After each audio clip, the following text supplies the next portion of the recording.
Assalamualaikum warahmatullahi wabarakatuh. Perkenalkan, nama saya Regina Jaya Jacqueline dengan NIM 0222111002. Di sini saya akan menyelesaikan tugas UAS yang diberikan oleh Ibu Firda. Sebelum ke pembahasan lebih lanjut, kita harus tahu nih, tes itu apa sih?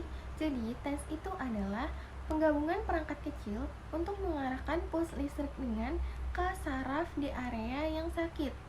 Sejarah munculnya TENS itu berawal dari laporan Scribonius Largus tentang stimulasi listrik untuk mengontrol nyeri yang digunakan di Yunani kuno.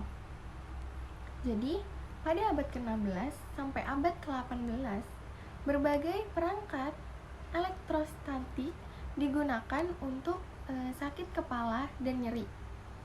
Lalu, pada abad ke-19-nya, perangkat yang disebut elektreat itu bersama dengan perangkat lainnya yang banyak digunakan untuk mengendalikan nyeri. Jadi dibentuknya TENS ini akhirnya dipakai dan dipatenkan di Amerika Serikat pada tahun 1974.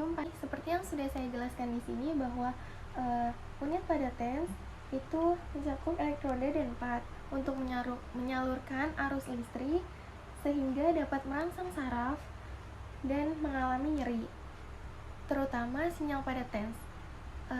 Kita cari tahu dulu yuk, sinyal pada TENS itu apa sih? Sinyal pada TENS itu sinyal pada nyeri yang mempengaruhi saraf-saraf dan memutus sinyal nyeri tersebut, sehingga pasien merasakan nyerinya berkurang.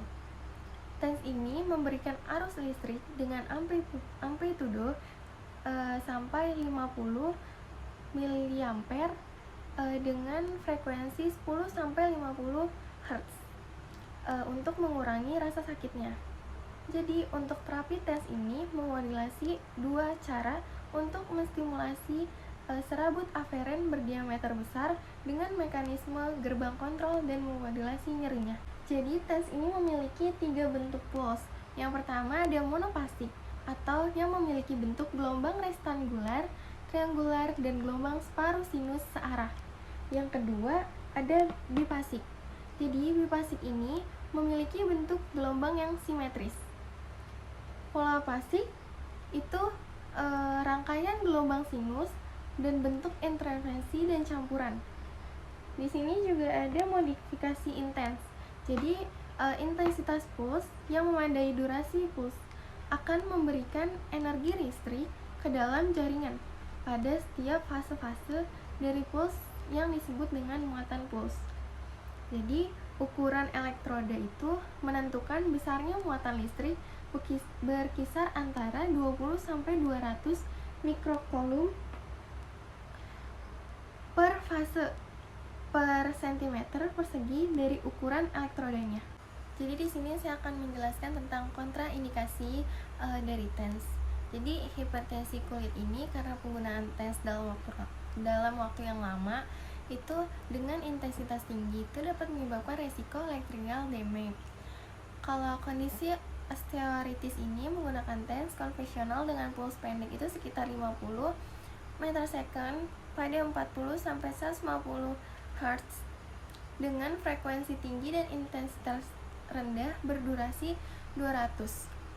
Tipe konvensional ini dapat mengurangi nyeri dalam waktu 10-15 menit. Seperti yang sudah saya jelaskan, jadi di sini ada prosedur penerapan pada TENS juga. Yang pertama, persiapkan alat. Tentukan prosedur yang digunakan semua tombol dalam posisi 0. Pad dibasahi terlebih dahulu. Kalau untuk pad yang menggunakan gel diletakkan di permukaan yang akan dikontakkan dengan kulit pasien. Pemeriksaan alat yang akan digunakan. Persiapan semua materi yang akan digunakan juga. Pemanasan alat, yakinkan tombol intensitas itu off. Yang kedua, ada persiapan pasien.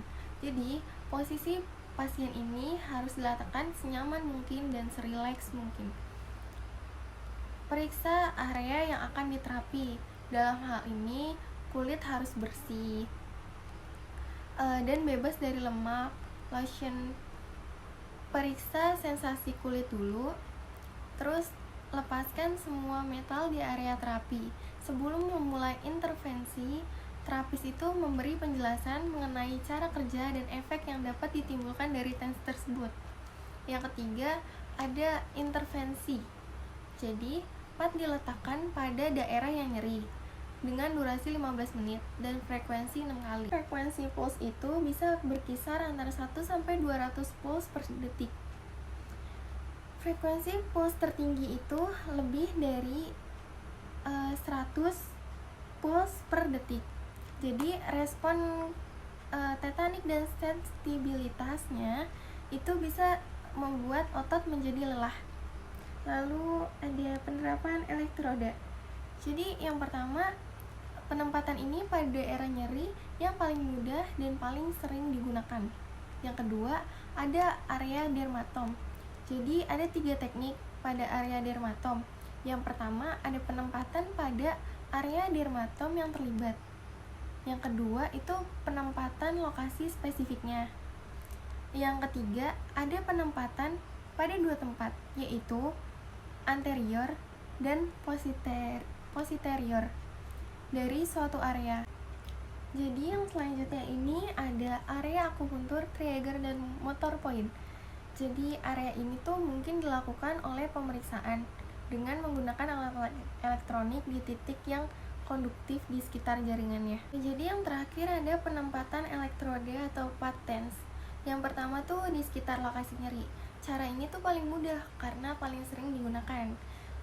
Sebab dari metode ini langsung diterapkan pada daerah nyeri tanpa memperhatikan karakter dan letak yang paling optimal dalam hubungannya dengan jaringan penyebab nyeri tersebut.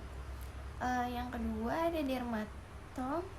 Itu penempatan pada area dermatom ini yang terlibat. Penempatan pada lokasi spesifik dalam area dermatom, penempatan pada 2 tempat, yaitu di anterior dan di posterior dari suatu area dermatom tertentu. Yang ketiga, ada area trigger point dan motor point. Sekian dari saya, mohon maaf jika ada kata-kata yang kurang berkenan. Terima kasih.